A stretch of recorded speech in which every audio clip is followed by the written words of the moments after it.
we'll open the pre-meeting for the July 16th, 2020 Planning Commission. And with us right now, we've got Travis Ney, Marion Patterson, Sue Wilson, Ned Hacker, Lisa Mokevich, Jared Hall, Zach Smallwood, and Melinda Greenwood. And Bryant Farnsworth will be joining us, I'm sure, for the regular meeting. So with that, we'll look at our agenda. Approval of minutes, the June 18th minutes. Everybody see, they look good to me. Okay, I don't have any comments regarding them. Nor I. Okay. I don't have comments on the minutes. Okay. And I'd like to talk about the 7-Eleven project for a second, but that's in a minute. Sure. I talked to Jared about it. He asked that I mentioned to Phil, and I apologize, I haven't got that done. So, but we'll see if we have time. Okay. And conflict of interest tonight? Anyone have any issues? Nope. Okay. No. All I'm right. conflicted, but I don't have a conflict of interest. Yeah, I hear you, Sue. Yep, I understand. And then findings of fact, we had a couple findings of fact, and they looked good to me. And I've got those written up if you want me to do them. Great, that would be great. So yeah, it looks like we've got 3. So they were all very routine, so I didn't see anything to be concerned with at all there. All right, who is going to handle our first agenda item, the subdivision project, Sunset Link subdivision? I'll be doing them both tonight, Phil. Oh, okay.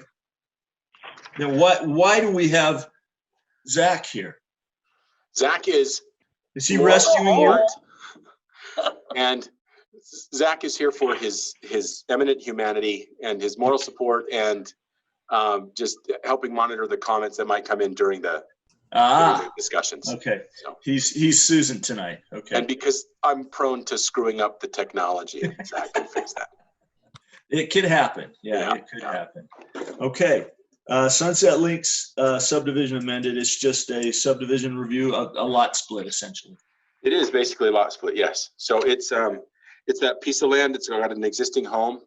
They can easily keep the existing home, meet the setbacks and area requirements, and carve off a new one. The new lot, as you saw in the plans, it's on 7th West. It's pretty busy, and it's right there where the sound wall for 215 is. So it's not really ideal necessarily, but it's big enough and will work for a home. So okay. They'd like to carve that off, and we feel like it works.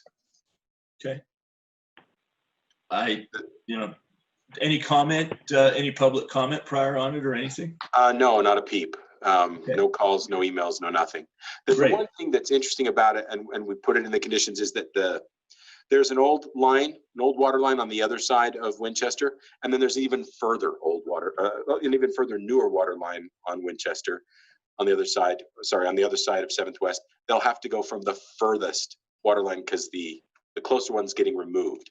So that'll be a significant cost, and we feel like we want it in the conditions so that it's clear for anybody that's buying this property or dealing with this property that it's going to cost something to get the utilities to it. That's concrete road there, right? Yeah. And they want to put back the way it was. Is concrete. So yeah, that is very expensive to do. I have a question. Yeah. So Jared, can you explain that triangular piece of property along the front of the parcel? So that would, I guess, belong to Murray City as just Murray City away. Street. Yep. And I see that the property lines are drawn behind that. Yeah. So talk a little bit about that and that existing retaining wall that's in the right of way. Are those issues for the property? No. Because the access is going to have to be off 700. Right. Which would then go through that park strip, or I don't know if it's called a park strip, but the right of way that wouldn't belong to the property. Right. So it's basically a large, and I don't have the drawing up, but you've all probably seen it in the packet, and I've got a slide that shows that pretty well too. But yeah, Ned, it's a good question. There's a big section of shoulder that's part of the right of way that's undeveloped, and that'll stay kind of undeveloped shoulder. And then you get to the park strip and the sidewalk, the park strip and the curb and gutter and the sidewalk. So it'll have kind of it'll look almost like no man's land out there a little bit till you get to the roadway improvements. But we talked about that with the engineer. That's not going to get dedicated over to the subdivision. It's going to stay in 700 West right away in case we need it for something in the future. So, and that So right away does contain that retaining wall. You're right. That's actually on city property, the retaining wall. Would the property owner have an opportunity to take care of that property if they wanted to? I mean, at likelihood, it's going to be their front yard. They could, if they wanted to grass that and have it out there. I don't think we'd have an issue with that. We won't require them to, but Mhm. they can. We do that for park strips anyway. Park strips are all in public right away, and we make them mow those and water those. Correct. We talked about that. It'll basically be a driveway going across 7 or 8 feet of unused shoulder. So why wouldn't the city put that property into the subdivision since it's not going to be roadway? Yeah, Public Works just declined to make any change there. They could change their mind as we go forward and give it over, but right now they're not willing to give it up. They may want it for, I don't know what they would want it for. It goes to the bridge. And so, who knows? Okay, good. Thank you. Thanks. All right. Well, we'll move on to the main event for tonight. Item number 5, Trip Lane subdivision, preliminary subdivision review. Okay. So we did get some additional comments. I know you had comments in your packet just to get the first order of business out of the way. We did attach a bunch of comments to your packets, emails. Do you want to do like we did with the vertical bridge and say, acknowledge those comments, but not read them all in? And you know what, Jared, I went through my packet and I wrote down everybody's name. I can read those just to take a little bit of the load off of you. And then anything that came in since our packet was delivered, you can mention those and read those into the record. Okay. That'd be great. If you don't mind doing that way, then we'll have Zach read in the other comments that have come since then. Yeah, I'm happy to do that just because that, I didn't count them up, but there's close to 20 there. So 23. I did have a couple of duplicates, just so you know. Oh, I was gonna okay. ask if you caught 2 of them were duplicated. Yeah. And Melinda has a question. Oh, no, I was just going to say, I think that's perfect, Phil, if you just go through and acknowledge the names of who sent the comments in. That's my preference rather than reading them all into the record. They were in the public packet. You guys have all had access to them. Oh, yeah. And the public Yeah. has as well. So Evans, it would take 45 minutes to read those comments that we've all had for a week. So let's, I like to think that we're responsible enough to be up to date on those. Can I add my own little anecdote here? Absolutely. I had my Midvale Planning Commission last Wednesday, and I had one item that lasted 2 hours because of public comment. I'm not Yeah. saying there's anything wrong with public comment. I think that's great and we should have it. No, But you know- reading every single email into the record Yeah. was a chore. Jared, Yeah. how many more comments did we get today? Sorry. Bill, Jared, I have a question too, Okay, when you so- get a sec. I was go just- ahead. Oh, sorry, Melinda. Well, how many more comments did we get today or since the packet went out? Today we got 2, but since the packet went out, I think we've got a total of maybe 5. Zach, can you count those up? Okay. 4 since the packet went out. That not won't be too bad. And Okay. there might be more tonight though too, coming in as we go. And I wouldn't be surprised by that. Go ahead. Jared, sorry. Oh, just when we're in chambers, we ask people not to duplicate their comments and so forth. But are we going to be reading the duplicate comments into the record anyway? I don't know how we can avoid that. Yeah. Travis, What do don't you shake guys- your head like that at me. So this I is- can see you. I'm here. No eye rolling. This has been my call. It's not eye rolling. I think we should read them word for word. I know we asked them to limit them to 3 minutes, but if we edit them at all, I fear that we could have someone come and say, you left out the most important sentence that I had in there. So, I Yeah, want I to understand. exercise caution. The city council has taken a different approach and they've summarized some, and I just don't feel comfortable with that. So, yeah, so I think, even though they are redundant and even we've had the same individuals submit a few different emails. Yeah, I And just- another thing. Yeah. In Yeah. the end, I just think that because of the, the Well, it's delicate. circumstances of just the, COVID-19, the pandemic, I think we just err on the side of caution. So I Okay. agree. I Yeah. agree completely. So, all right, Can I Jared. ask well- a question? Yep. What is the length of the road and the proposed cul-de-sac? So trip lane going from 500 or from 800 west to the end of the cul-de-sac. What is that total length? Zach and I figured it the other day. I'd have to look at my email. It's just under 800 feet. Just under And 800. not from, okay. and I'm sorry, I was measuring for the terminus. So it's just under 800 feet from where 800 west comes off of Trip Lane to the end of Okay. where it would connect to Willow Grove. I'm always looking for the Okay. 1,000 feet. It's under that if Yeah. we cul-de-sac it. So it's still legal to cul-de-sac it under our code, if that's the option we have to go with. Okay. And then what if it went from Willow Grove to the north? It would be Do you know how many considerably less feet than that is? Probably 600, Okay. about 600 feet. Somewhere there's an email. In my emails, there's an email where Zach measured it for me. I'll find that while we're talking. Okay. Let And you do we know how many houses would be allowed? I know that's not a likelihood, but if it went from Willow Grove, how many houses would it allow? We have seen a cul-de-sac version of this plan that had 10 lots as well. I don't think a Was that cul-de-sac, from- Was that from Trip?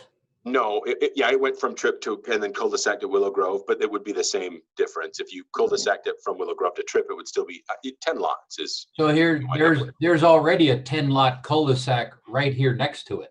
yeah, The Cherry Creek Circle is 10 Is that home 10 exactly? cul-de-sac. yeah. That's And it about was that's the 600. area too. 42 feet, just so you know. How much, Zach? 642. 600, that's what I thought I read. 642 if they do it off Willow Grove? No. That's from, we didn't measure that. We only okay. measured the proposal. It would be Okay. less than that than from Willow Grove. Probably. Yeah. 642 feet though. Thank you, Zach. All right, Jared. Well, anything else that Um, you want to highlight? Those like are to kind of ask the a business question. ends of that I wanted to get out of the way. So. Can I and ask you a figured question, Jared? If Yeah, if the applicant, have they talked to the church? I think you could put a straight road through that, what direction is that? The eastern side of the church parking lot. You'd No, I lose don't. 40 parking stalls, but you could then park on the street if you needed additional. I don't know that they've talked to the church. Honestly, Ned, I don't know. Yeah. I don't think that's, yeah. I would think They there's much use that likelihood. parking lot too much. I know they use it, but I'm just saying there's space there. Yeah. And there's a lot of parking, and you wouldn't lose all of it. You would lose some of it, and you would gain some of it back by parking on the street. So, It would make double frontage lots out of the west side of Willow Grove, though, to run it out that way, would it not? I don't know. Yeah. Maybe. I don't know. I don't think they've talked to the church, but Well, Okay. if you Fine. want to bring that up, Ned, in the meeting, Sure. you can ask the applicant Sure. that.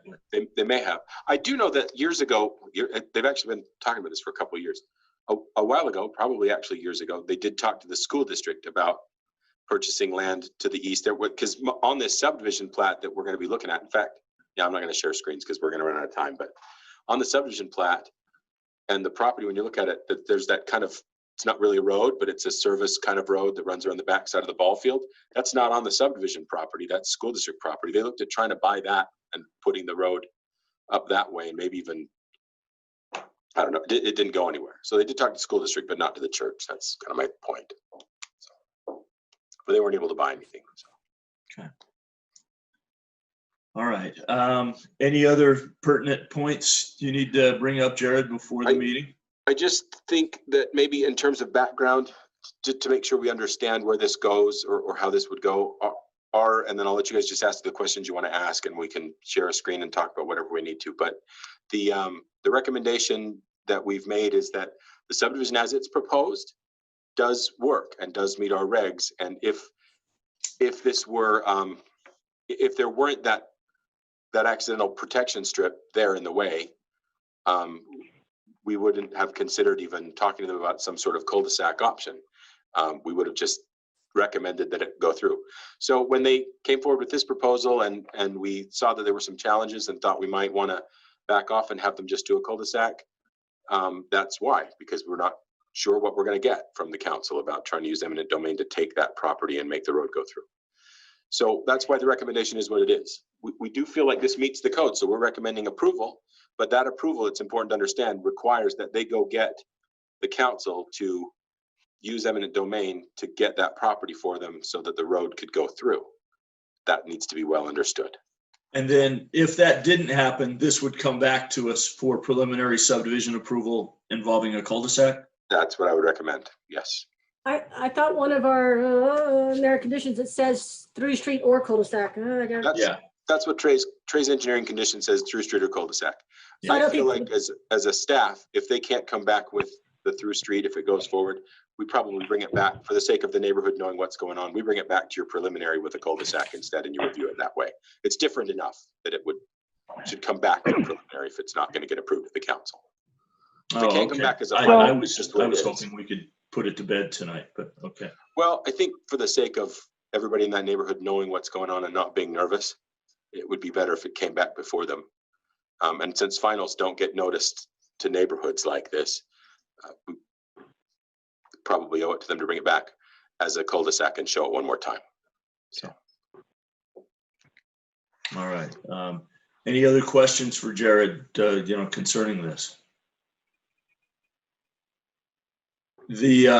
Only how did that small piece of property ever not get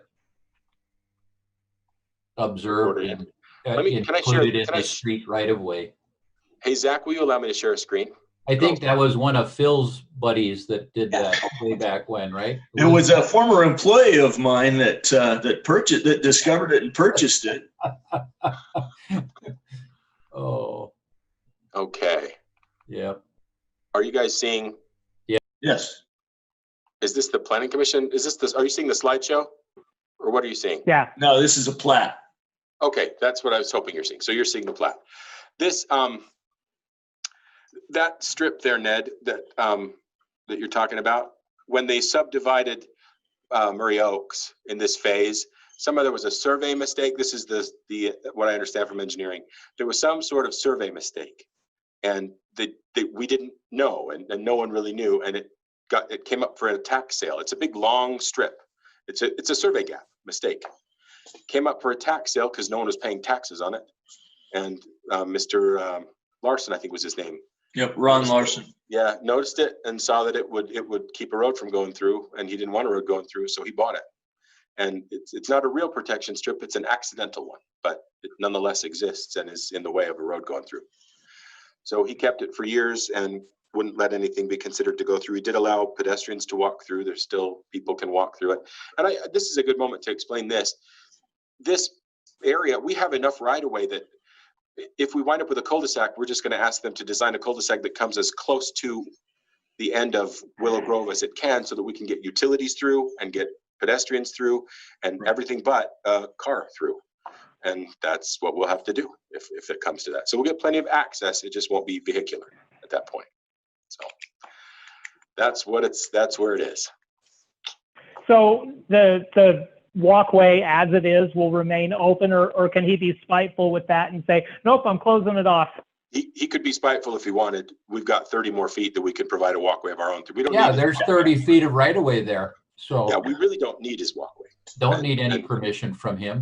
Because once that road is dedicated, once this road gets dedicated to us as a city, we'll put whoever and whatever we want through that 30 feet that we control, because it'll connect directly to Single Oaks. Is And there it will enough be room? through, but if it's a cul-de-sac and touches it, we'll come through it. You could put a swig there, Jared. Don't tempt me, Phil. I might, Yeah. Well, you What could if- put emergency access there as well. We Well, could. is there- Fire trucks. Quick We question, could. is there enough room to slide the road to the west and we don't need their protection strip? If Is you that lot slid it- deep enough? If you slid it to the west, you're into the they made a couple comments. I'm not drawing a blank on their names, but you're into this property here. Oh, okay. Oh, wait, now I see the dotted line. Okay, never Right. mind. Oh, yep. Never mind. Dogleg's right there, and we can't get into this. So Right. Sorry we'd have about to that. take their- We'd have to really take property to do it that way. We'd have to. The protection strip is behind a wall, correct? It's Yes. on the other side of the wall. Yep. I have a photo of it Okay. in the presentation tonight. Yeah, the vinyl fence that's there. Yeah. I went and walked it again just right before the meeting, Jared. It's in that little walkway where the vinyl fence zigzags. Is that correct? Where the vinyl Yes. fence The zigzags? walkway goes right through here. You can enter it right there, and there's a fence here, and there's a fence here, and you walk in and walk through the little fences, and you come out onto the school district property right there. Yeah, I walked it. Yeah, okay, thank you. I'll share a different screen. I could share a different screen real quickly and show you. Let me. Let's see. I'm going to share a different screen.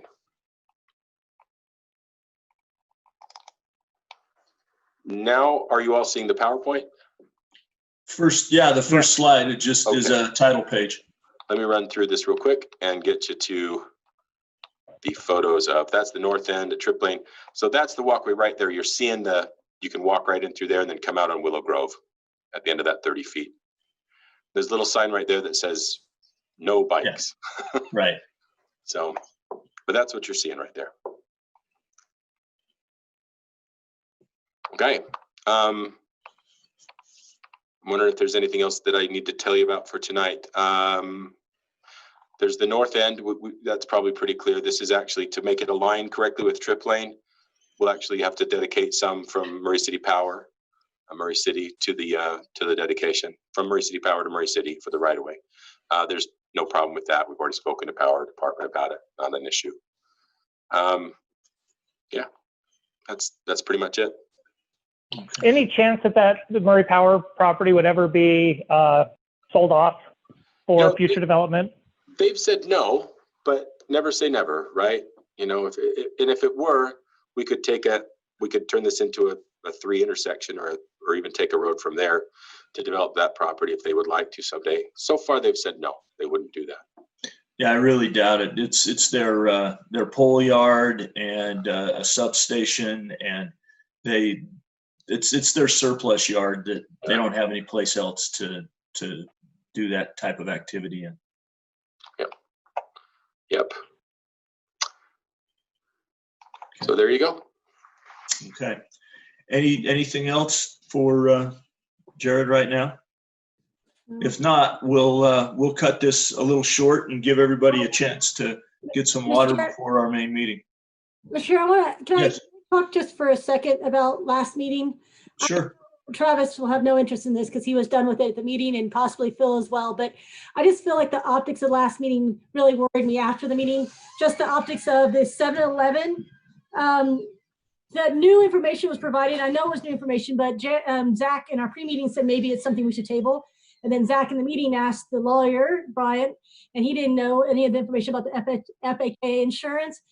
And I just worried that we kind of just went on with it and voted. And then the next topic with the tower, we tabled, and I kind of wish we had tabled the 7-Eleven as well, just for the optics of it. So Holiday didn't feel as if we didn't care, so that we could look into it, have concrete information, and come back. I don't know. It's just Yeah, I personally didn't feel like it was a big enough of an issue to table the issue over, to be very honest with you, Lisa.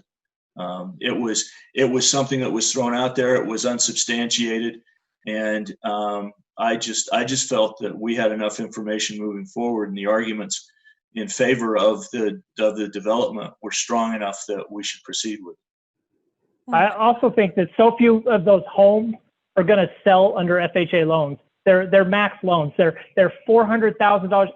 Hell, they're $700,000 and $800,000 for the homes back in those areas. They're just not going to qualify for FHA loans. So that would have helped. I wish we had said that in the meeting, because I didn't realize that. And I was just uncomfortable that the applicant was telling me how many houses it affected and to what extent. I was like, maybe I know that information, but. Sure. No, I understand. Oh, hey, speaking of getting weird information, so all of our letters on back to the Trip Lane, I've heard Trey quoted as saying there's 200, 300, 400 cars. Do we have any idea what that traffic count actually would be? I can tell you that I did a lot of softball games there, for a lot of years. I saw school getting out through there. Yeah. I can't imagine there being 400 cars. So the traffic counts for single family homes are 9.44 per day, and you're adding 10 homes. So that's, 100. 100 cars a day, 100 trips a day, sorry. But the real issue here is not traffic volume, because that traffic volume, like you just said, is already there. It's softball games and it's the schools. That's what's generating the volume. There aren't that many homes on the street. There's I think there's 10 homes going up Tripp Lane. So all of your traffic is local and local in the sense of people that live on the street and will live on the new street and that are coming to the school for some reason, to that property. There's not a lot of outside traffic. Travis. Yeah, Say again? I have a comment about that. So I think Trey was probably counting other school traffic that comes and goes from instead of going, a half a mile all the way around to 700 and then coming to the schools. They'll cut through on Tripp and you'd get, I could see how you could get that kind of a number with school drop off and pick up. But that's a very limited window each day. Absolutely. And it would be school traffic. Nobody's going to go commuting that direction. Right. So it's not going to be traffic, and it's not going to be traffic that's really, there's not going to be a ton of traffic generated by these new homes, but the traffic pattern in the area would change significantly. It's going to be all their neighbors. Yeah. So that was my issue with, one of the comments had a study attached to it from the Journal of the American From Planning 1980. From 1980. Data from 1950 to 1975, published in 1980 originally, and dealing with a situation where industrial and business traffic is being directed through a neighborhood. This is not apples to apples, so I hope you didn't. I didn't respond to that really in the reporting or anything because it's not relevant. It's hard for it to be less relevant, really. There are issues here, but they're not related to that study, so I didn't really deal with that. Hey, Jerry, I don't know, so I'm asking you, isn't it pretty accurate to say that most cities and communities prefer a cul-de-sac over a dead-end street for all the obvious reasons that we've discussed, utilities? I think it depends. It depends? That's another interesting point, and I'll bring it up now. So I really think these are things that the public should hear too, that we should discuss in open meeting. That's what I want to bring up. I don't want to be wrong. I don't want to be. It depends on the situation. For utilities, cul-de-sacs suck. You want utilities to go through generally. You loop water lines, you loop sewer lines, everything works better. For connectivity of vehicular traffic, you don't want cul-de-sacs. They actually generate more traffic because they generate more trips. You go 1.5 miles out of your way to get to one place. So they might be good for reducing traffic on the cul-de-sac itself, but you're increasing trips and traffic throughout the area that you put all those cul-de-sacs in. That's the dichotomy. It's upside down. You're also more likely to run over your kid in your driveway in a dead-end cul-de-sac than any other location.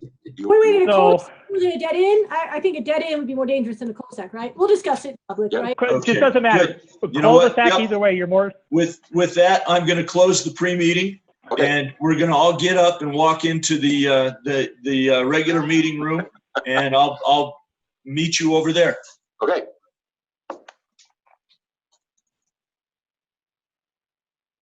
He really got up and left.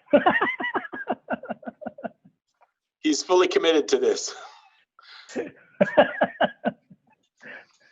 All right. All right. Does anybody else need a water?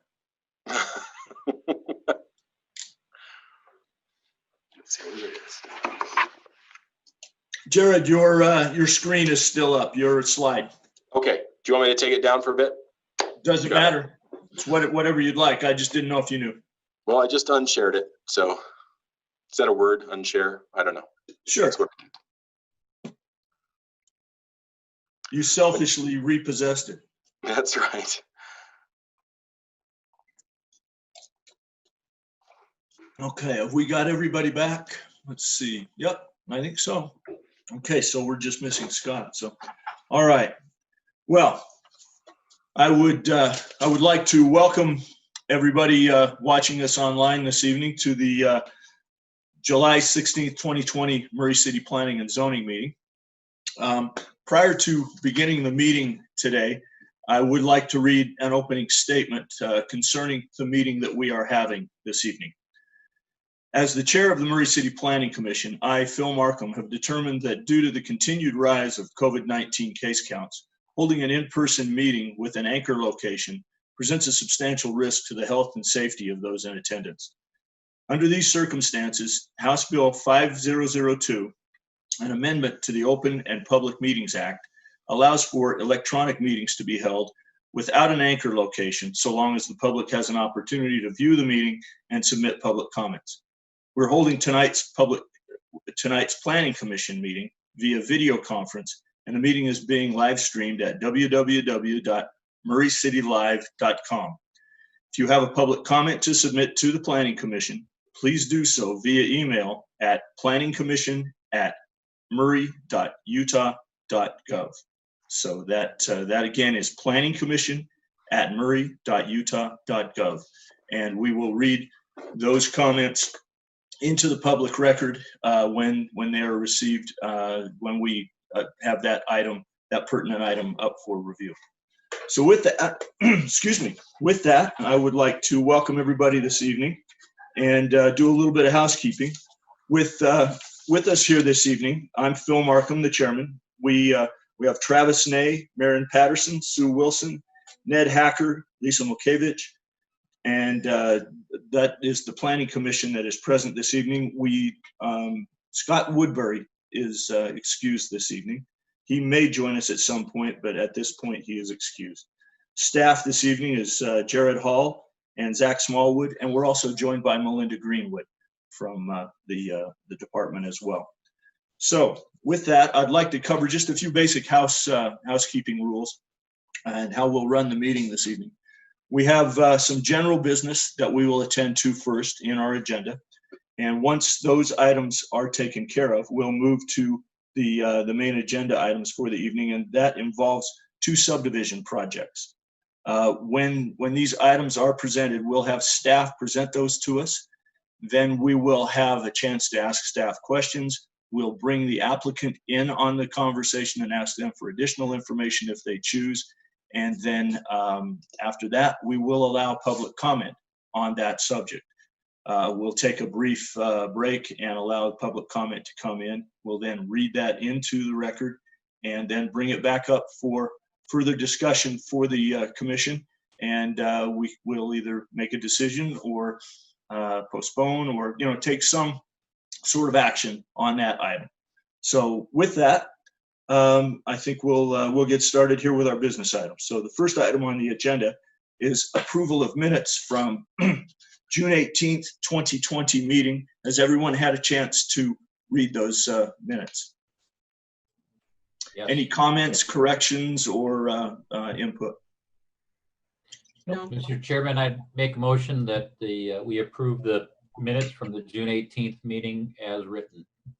Okay. I second. A motion by Lisa, did you second? Thank Yes, you. I'll second. I have a motion by Ned Hacker, a second by Lisa Mulkevich to approve the Murray City Planning Commission minutes of the June 18th, 2020 meeting. Those in favor? Aye. Aye. Aye. Any opposed? All right, that passes unanimously. Next item is conflict of interest. Do any members of the commission have any conflicts of interest with either of the 2 items on the agenda this evening? No. No. Okay, all right, that's excellent. And finally, approval of finding of fact. We have 3 finding of fact from our previous meeting. We have a finding of fact for waterscape landscaping, rec demolition, and 7-Eleven. Has everybody had a chance to review those? And if there are any comments, please make them. Okay, I would entertain a motion. Mr. Chair, I'd like to make a motion that we approve the findings of fact for a conditional use permit by Shane Kershaw to allow the operation of a landscape contractor business on the properties located at 5909 South and 5915 South Stratledge Street. Approve a motion to approve a conditional use permit by Tedis Milgar to allow the operation of a demolition contractor within the MG zone on the property located at 4195 South, 500 West, units number 77 and 78. And a motion to approve a conditional use permit by Jake Tate from Anderson Whalen and Associates to allow a gasoline service station and 7-Eleven convenience store to be built within the CD zone on the property located at approximately 5568 South Van Winkle Expressway. Excellent. Do I have a second? I'll second it. I'll second. Thank you, Ned. He beat you to it there, Travis. So I have a motion by Sue Wilson, a second by Ned Hacker to approve the findings of fact as presented to us this evening. Those in favor? Aye. Aye. Any opposed? Okay, that passes unanimously. All right, with that, we will move to the meat of the agenda. And that consists of our first item, which is agenda item number 4, a preliminary and final subdivision approval for a single-family residential zone at 6221 South, 700 West. Jared will be presenting this to us. Thank you. Can everybody see the slide? Opening slide? Yes. Okay, great. So as you mentioned, this is an application for preliminary and final subdivision. It's only 2 lots at 6221 South, 700 West.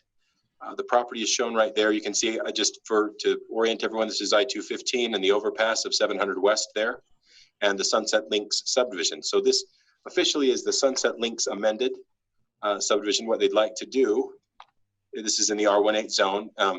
Reminds me of the open space zone across the street here, that this is 700 West and the golf course here. Let's go to the next slide. What they're proposing is to take the existing home and keep it, identify an 8-foot setback for it, and allow that to be a single standing lot, keeping the existing home, and then create an additional building lot here, proposed 102, for a new home. The setbacks have all been shown here. It can clearly meet those setbacks, and a home could be placed here quite easily. There are a couple of interesting things to note about it. It's very standard otherwise. It can meet a 25-foot front and 25-foot rear as required in the R18 zone. But the 700 West right-of-way comes right to this line. This is the property line, and you can see the improvements of the right-of-way are quite a distance from it. This property is all in the city right-of-way, but it appears to be part of the subdivision itself, the lots themselves. So there'll be sort of a long space for the property to have to create a driveway, et cetera, and cross this long unused shoulder. I think I pointed out in the staff report that this retaining wall is not on the subject property, but rather in the right-of-way. And I have a picture of that right here to kind of illustrate that. So you're seeing the wall here, the sound wall, and the I-215 freeway. All of this area is actually in the right-of-way and not part of the lot. The question was asked earlier, would we object to, as a city, them landscaping, maintaining some landscaping in this area? And the answer is no, it's not required, but we wouldn't object to that if they want to use that as kind of part of their front yard, because again, it's unused right away. And the improvements, sidewalk and curb and gutter, already exist. You can see that retaining wall better in this shot right here. The existing home, their driveway comes up this side and enters the garage here. This would be the area for the new lot to be created. And the retaining wall, as we said before, is all actually out in the public right away, looking across 700 West here. There is a utility in the west side of 700 West. The water utility is going to require quite a distance to run because there are 2 existing water lines. It's going to have to connect to the newer water line, which is a little further distant. But we put that in the conditions so that it's clear to the applicant that there's a kind of a significant utility infrastructure cost associated with this development that they need to be aware of. But other than that, the standard kind of requirements are met here by the conditions, just meeting the city engineer's requirements, meet the applicable requirements of fire and building, and that water service, we call that here so that it would be very clear to everyone that's involved that needs to happen from that larger water main on the west side of 700 West, and then preparing, of course, the final subdivision plat. Since it's only the 2 lots, we are recommending approval of both the preliminary and final subdivision requests. Do you have any questions for staff at this point? All right. Seeing that there are none, I'd like to ask if the applicant is present this evening. I saw Mr. Ames there. Zach, can you unmute him?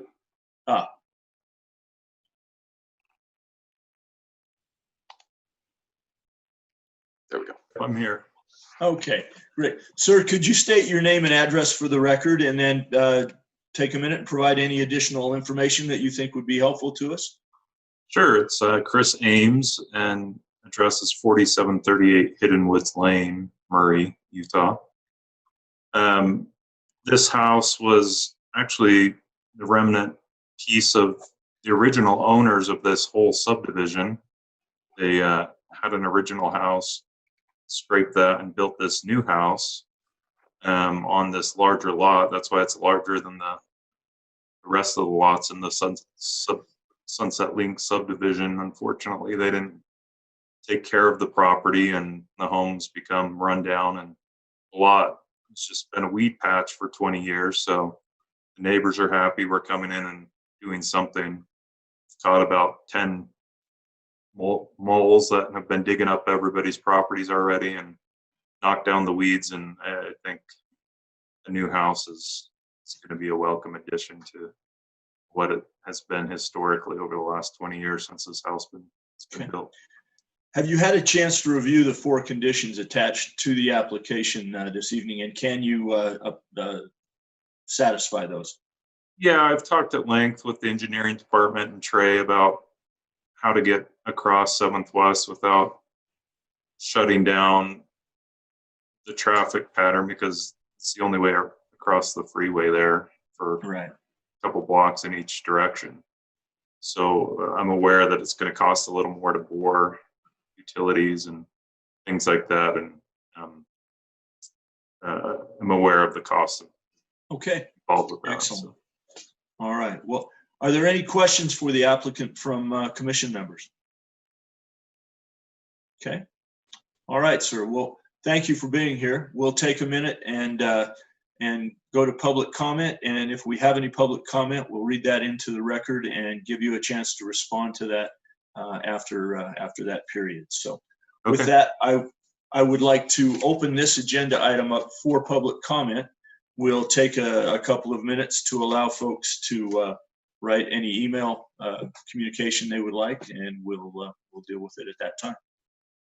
Okay, so far I do have one email Okay. that was submitted this past Tuesday on July 14th by Lisa Cuthbertson.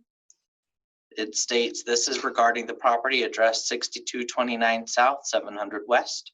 Our property is directly on boundary of this property. We just wanted to address a few things. Your blueprint didn't show lot 2 garage and egress point. The trees need to be addressed and removed. Rodent infestation needs to be addressed immediately." And that was the end of the email. Okay.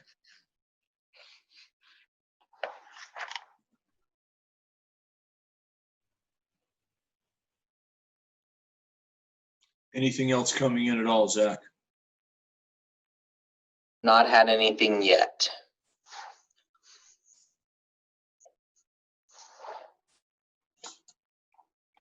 Okay. Well, I think it's appropriate at this time to close the public comment portion of this agenda item, and we can bring it back up and ask the applicant to just address those items that were in the email if he chooses to. Not that they are conditions attached to the development of this property, but if he desires to address those. Mr. Ames? Sure, the rodent problem I was aware of. It's been handled.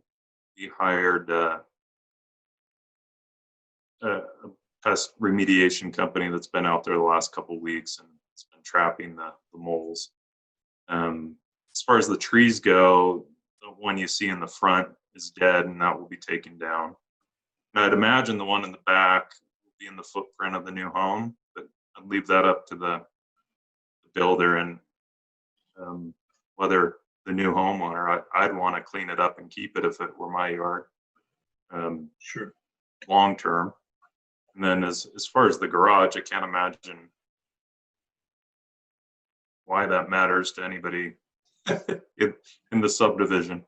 And Sure. that obviously will be addressed in the building permit process. And it's kind of Yeah, and meet city as I said, standards. those are not part of the conditions, so there's no requirement on any of But those. I just do want to be a appreciate good your neighbor and keep the noxious weeds down and the rodents that have called that a home for 20 years. Make Right. sure that's taken care of, and we've been proactive about doing that.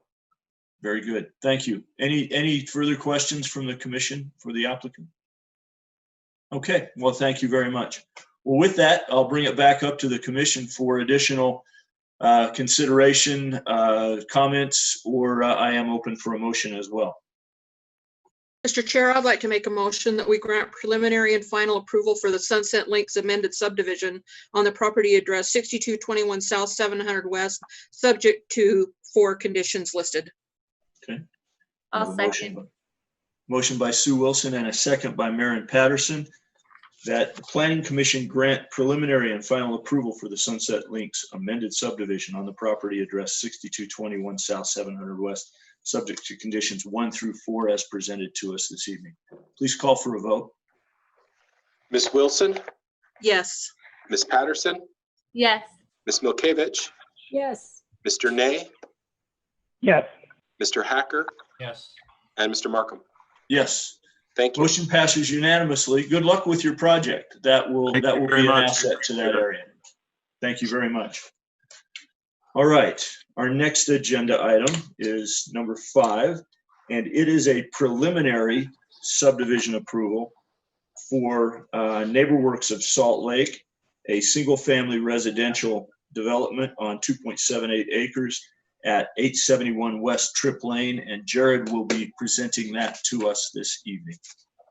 Thank you. I'm Jared, gonna- may I interrupt real quickly? Sure. I apologize. There was an item that came in just barely. So I'm not sure how we proceed with that. A comment? Yes, a comment For neighbor or for Tripp Lane or for the previous item? for the previous item. Well, I think, It's up to you, Phil. I think um, we're done. you know, we have voted on the item. It has been resolved. So I'm sorry. You know, I don't think it's fair at this point to read something that would cause us to. There's no way to reconsider at this point, basically. So, Zach, if it's an issue I can help with in any way and make a neighbor happy, Sure. contact Yeah, me. I will forward it on to you and Let me know. You know, yeah. I want to be accommodating and make sure everybody's concerns are Perfect. accommodated. thank you, Mr. Ames. That's generous of you. I appreciate that. Thank you very much. Sorry to Yeah, interrupt, Jared. Oh, you're fine. All right, Jared. Thanks. So I'm going to go through some slides to talk about this project a little bit, and then let you ask questions as we go. If you have questions as we go, please feel free to stop me at any point, okay?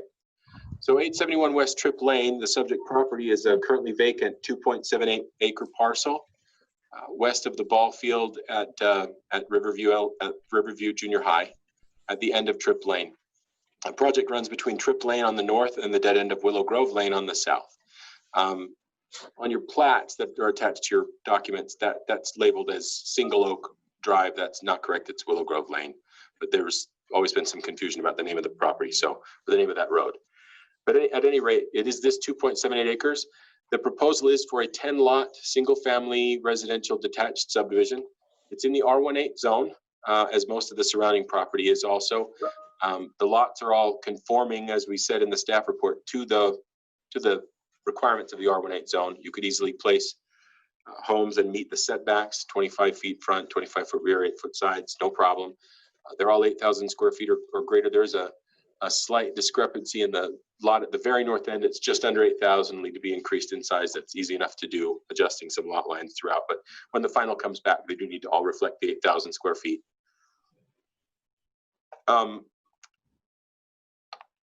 This is the layout that, as you can see, this is Tripp Lane at the north. The property here is in the Murray City Power Department's ownership. They would dedicate that to Murray City as Murray City for the roadway to come into the property. That's been discussed and agreed to, not an issue. And then at the south end, it would come out to Willow Grove Lane as it's proposed here. And of course, that's the larger issue as you've been reading your staff reports and the comments. I'm sure that's been kind of the focus. All the lots are conforming to the standards of the zone and can easily accommodate them. That real issue has been whether or not we can get out to Willow Grove Lane with a through street from Tripp. And I want to show you just in the next slide here, we can talk about those two issues. As I mentioned, this is property that would have to get dedicated for the right of way. It's all public right of way, by the way. Property that would be dedicated on the north end at Tripp, shown right here. And then property at the south end at Willow Grove Lane, there is this strip right here that is not in the ownership of either the city. It's not a dedicated piece as the rest of Willow Grove is here. And it's not in the ownership of the subject property applicants either. It's in the ownership of the Livingstons, who own the property here at Lot 13 in the Willow Oak subdivision. So effectively that blocks access through to connect the road fully to Willow Grove Lane. And that has been an issue of some discussion, and most of the comments that we received that did not agree with the through street mentioned that property would have to be taken with eminent domain or purchased through eminent domain. That is accurate. The city engineer, as I understand it from my conversations with him, approached the Livingstons about purchasing that property for right of way. They were not interested in selling, having concerns about through traffic. So as the project stands before you tonight, this configuration does work and does meet our requirements for subdivision in Murray City. However, it's not possible unless the city council, unless they're able to control this property. And right now it doesn't seem like that would be possible through simple purchase or persuasion, so it would be through the use of eminent domain. The Planning Commission, as the land use authority, does not have powers of eminent domain, so that would rest with the city council. And we can talk about that a little bit in more detail when we talk about the conditions of approval. Just to show you that those areas where the roads connect, this is the north end, the end of Tripp Lane currently. Last properties there, and the power department property you can see here. That dedication for right of way would be in this area. Well, actually, sorry, in this area, and then loop the road in through there. You can see the school property and the ball field right there on your left, and that this is actually not part of the subject property. Subject property is all of this. That's the north end. The south end, sorry, Willow Grove Lane is just beyond that fence line. And this fence line here marks the southern perimeter of the property and the west perimeter there. So you're looking at a big portion of the property there. This is a pedestrian walkway that the owners of the property here on Willow Grove Lane on the east side have allowed pedestrians to use to get through to the ball field and to the school. So you're looking basically, that fencing that you see is this right here. It allows a pedestrian walkway through. So when we refer to the pedestrian walkway, that's what we're talking about. Thought it was important that you understand kind of where that is. In your packets, we included a snippet and then a copies of this link node analysis that we had done as staff. Zach actually performed this for us the other day. And there's an aerial photo version of it where you can see all the different homes, but it's harder to see the nodes themselves. We wanted to include this for you and then include it in the slides too, so that it's clear that we're trying to look at this area and why we're supporting and try to explain why we're supporting still as staff a road that connects through. The subject property is right here. The red dots are cul-de-sacs or dead ends where the road doesn't go through. The green dots represent intersections of any kind, whether they're four-way or two-way or three-way, that do allow the motion to continue, vehicular motion to continue. So you can see kind of just even visually here, all those red dots and all these cul-de-sacs. There are a number, I think I counted 23 or 24 just in this area alone, versus, and they get that score of 1.18. Again, these scores go from 1 to 2.5. Score 1.18, and then the difference between that and the average score that you should be shooting for in an area, which is 1.4 or 1.5. We get 1.44 in an eastern section of Murray, where you can see there are lots of cul-de-sacs, but there are significant roads through. This long loop there too as well, big long road here. That's the kind of thing you're looking for, better connectivity. And even in a smaller area, take for example, this little section here with all the through streets that allow for that motion to occur versus this area right here. Similar in size, but completely different in terms of connectivity. And the question got asked earlier, aren't cul-de-sacs preferable? And the short answer is, it depends on your point of view. They might be preferable in certain circumstances, and people do enjoy living on a cul-de-sac. There might be less traffic on your cul-de-sac specifically, but when you have limited connectivity in an area like this, you increase trips, vehicle trips and vehicle miles traveled. We try to measure things in VMT now, vehicle miles traveled, instead of just trip generation. You increase that trip generation because no one has good access to different places to make shorter trips or consolidate trips. you wind up running more people out to the larger roads and up and down the roads and then back down the side roads again, instead of allowing better flow of traffic through here. This project that's been proposed at 10 lots is not going to generate a lot of traffic on its own. There's been questions about traffic studies and whether we required that. 10 lots doesn't rise to the level where we normally ask for a traffic study because it doesn't generate on its own enough trips to warrant that, about 100 trips. 10 lots, 9.44 trips per day on average for a single family detached home. When we get to 30 lots or so, we start looking at traffic studies, et cetera. In this case, the real question is not the traffic volume generated by the subdivision itself. It's the change in traffic patterns generated by the subdivision. If the subdivision goes through, it will change the traffic pattern. In staff's opinion, engineering and planning zoning opinion, we feel like it would change the traffic pattern for the better, allowing limited better connectivity, although this area is still going to suffer from very limited connectivity. Something is better than nothing in our view in that area.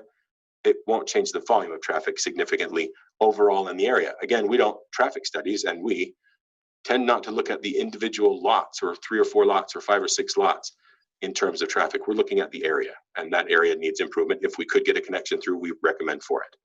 However, with that said, there are those challenges to getting that connection.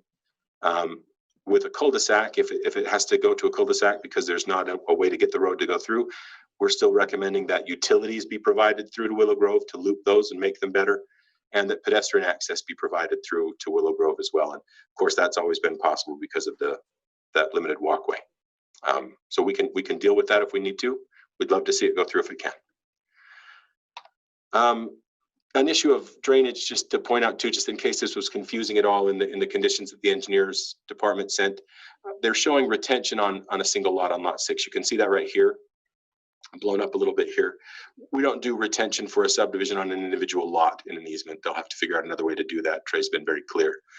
It's possible in lots of other different ways, in the roadway or in an area that they carve out of a lot and leave as a parcel for us to control, but we want to have better access to it. If it's going to be a city easement or a city controlled parcel, we want to control it, not just as an easement. So that's easily fixed, but it's got to be done differently than it's been shown. I just wanted to make sure that was clear. It's an easy fix. It's not a big issue. We just. And that is one of the conditions, correct? Correct. So it's dealt with, just in case that was a concern. With that, we are recommending approval of the preliminary subdivision. Again, this is 10 lots. We want it to go through preliminary and final separately. It should get a preliminary at this point. We are recommending that it get a preliminary at this point with these conditions. One of those conditions being item 1B, that there is private property that would need to be controlled or obtained in order to extend the subdivision's right-of-way that's been proposed. So with that item 1B, it looks like a kind of a minor deal, item 1B, but that's very significant. If that property can't be controlled, then it needs to be redesigned as a cul-de-sac and come back to the Planning Commission. Other than that, the other issues can be dealt with fairly easily. There are just the 9 conditions, and none of them are really out of the ordinary. Any questions for staff at this point? Thank you. Jared, I have a small question for you. Sure. Everything, I appreciate everything you've done, said. It's helpful. I just one question about, in general, it's my understanding in general, most cities don't allow many streets just to be stubbed off and dead end like the existing Willow Grove is. And that's for access reasons for emergency vehicles and whatnot, right? Generally speaking, they're expected to make a cul-de-sac unless they can prove they intend to change the road in the future. Is that correct? Yeah, that's a great question, and you're right on. So normally, I'm going to use the larger one to kind of reference this. Normally, actually, I'm going to come all the way back out to the aerial. So you can see as Willow Grove runs in here and dead ends, that is not normal. They obviously, in terms of subdivision, when they were doing Murray Oaks Phase 4, they had intended that would continue on. Otherwise, they would have, at the very least, they would have installed what's called a temporary cul-de-sac, a slightly smaller cul-de-sac with the intent of redistributing that property to the adjacent property owners when the road did go through. You can see examples of those in several places. It's not a great example of it, but can you see that down at the end of Susquehanna right here? I wasn't here for this, but I'm going to go ahead and guess that Susquehanna used to be, just like Normandy and Noble and Murray Oaks, a cul-de-sac. And then at one point, it was temporarily a cul-de-sac, and then they took it around the corner. That's what you're seeing right there is a remnant of a temporary cul-de-sac during one of the phases of construction. If it's not, if I'm off and that's not true, it looks visually like that happens. You see that all over the place. Typically in subdivisions that were done in the 80s and 90s, this was very, very common. If you look at the building numbers, the construction numbers for single family homes in Utah in the 80s and 90s, they were significantly higher than they are now. Not quite as high as they were in the 70s, but I don't think they made anybody do temporary cul-de-sacs in the 70s. They just dead-ended everything like they did here. It was kind of the Wild West of subdividing. But normally you would have seen a temporary cul-de-sac here, or they would have approached even an adjacent property owner and said, can we, for the next couple of years until you're ready to build, have a temporary turnaround here of some kind for fire and emergency access? But dead-ending directly, you're exactly right. That's not typically allowed. It would have been some sort of temporary cul-de-sac. In Murray's subdivision ordinance, we do allow, if it's a very short stubbed road, we will allow it to be stubbed without that temporary, but it's never intended as a permanent solution, no. And what is the reasoning for that? When you can't build a cul-de-sac or you intend to extend, you have to build a temporary? That's for fire access, that's for emergency vehicles? For emergency and emergency and other public services like snow plowing and garbage pickup and things like that. Okay, I appreciate the clarification, just because it looks to me like that was never intended to end that way, and for the safety of the community. It was intended to go. I think you're seeing that correctly. I would assume, looking at it from the aerials as well, that it was not intended to remain that way. Thank you. Can I Any ask other you a question? questions? Sure. Please. Okay, so this is a de facto protection strip, right? There is an error in the survey. There was a piece of property. Someone came in and purchased this piece of property. They don't enjoy the use of this property unless they just choose to pace back and forth in this walkway, correct? I mean, it's not an easy way for them to really do anything with this property. It's not buildable for them. They couldn't do anything with it. No, it's not. Would you allow would the city allow a protection strip to go forward in this day and age? No, we never allow protection strips in modern subdivisions. And this one was not intended. It was accidental, like you said. It was a survey error, right? It was an error. But why would you not let these happen? Why do you go out of your way to make sure this doesn't happen? Because when you, and that's a great question, Commissioner Ney. So protection strips, they originated with folks developing and not wanting adjacent properties to refuse to participate in the installation of improvements, which are very expensive. Putting in roads and curbs and gutters and sidewalks and park strips, and utilities, it's very expensive.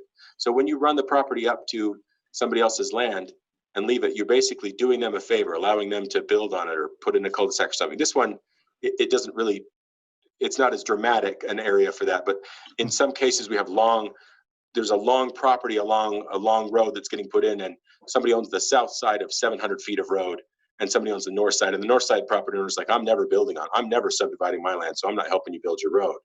So then when they put in their right of way, the other developers, they're like, well, we're putting in hundreds of thousands of dollars worth of public improvements, and this guy's just gonna turn around and subdivide and not have to do any of that. So we're gonna keep 3 feet of it back so that he doesn't actually touch the right of way, so that when he goes to build, we can get some money for it that he should have given us when we were building this road. Because he's going to sell eventually. He's not going to keep this farm forever. That's kind of the thinking. So you can see that there's a little bit of sort of inherent justice in the idea of protection strips, except that they ended up doing the exact opposite. They ended up being extortion strips or blocking further development that was intended or that's needed for fire access. And then if this protection strip had got put in there, if it had been done as a true protection strip, for example, it could have blocked what's needed or what's intended in a master transportation or something forever. And we would never do that intentionally or allow it intentionally anymore. Sometimes it just is kind of the pits to be the developer that's coming in first. And every once in a while, someone's going to piggyback off of your expense. And that's just how it goes. Is that, sorry. That's kind of wait, yes, no, that's a great explanation. I appreciate it. So it's always been in the city's plan that eventually this would connect. That's why we didn't put in a cul-de-sac. Is that a fair statement? I wasn't here, so I don't want to say that that's why we didn't put in a cul-de-sac, except that the plan itself, our transportation plan, calls generally for connectivity, but it does not call out the location of local streets like this. It calls out arterials and collectors and things like that. But local streets just, they come in with best connectivity possible as subdivisions happen. So when they were doing Murray Oaks 4, they stubbed it up there thinking, yeah, it's gonna, right away, it's gonna move on, and we'll, this is my guess. Right away, it's gonna move on, the road will go through, and they made this mistake and screwed up the survey, and there you go. Otherwise, it would have moved on several years ago. But yeah, that's my thinking. But there's no plan that actually shows this section of road being connected that the city has adopted or something like that. It's just general connectivity. It's not like the general plan, where the general plan Correct. gets down to individual lots and zoning. It's That's not right. the same. That's right. Okay. All right, perfect. Thank you. You bet. Other comments or questions for staff? Okay. All right. Well, with that, we'll ask if the applicant is present this evening. Yes, I am. And sir, could you state your name and address for the record? Robert Poirier, and I live at 2087 East Falcon Hill Drive in Sandy, Utah. Okay. And Mr. Fourier, you've had a chance to look at the conditions attached with your application. Are you able to meet those conditions? Yes, we are. Okay. Thank you. Do you have additional information that you would like to share with us tonight? I had a lot of information, but Jared did such a nice job. He covered most of the things I want to talk about, so I won't waste your time repeating myself. The only two items I think are worth looking at is the students currently walk down the sidewalk in the public right-of-way, but then cross onto private property, the protection strip, in order to get to the school property. And typically that's not something we normally do in design, having private citizens using sidewalks on other private citizens' properties. The other point with that is that the sidewalk ends and the students are dumped into the corner of the field during the wintertime. I mean, the field's covered in snow and there's a couple of buildings there that just, it's opportunity, it seems like, for unsavory characters to hang out potentially, as opposed to if the road went through, the students would follow a well-lit street, you know, with street lights, public sidewalks, there's other houses in sight of them, where now they're kind of crossing 1,000 feet through a field with some empty buildings on them. And so I feel that's less than a safe condition. And then the length of the stub road, the max allowable is 150 feet.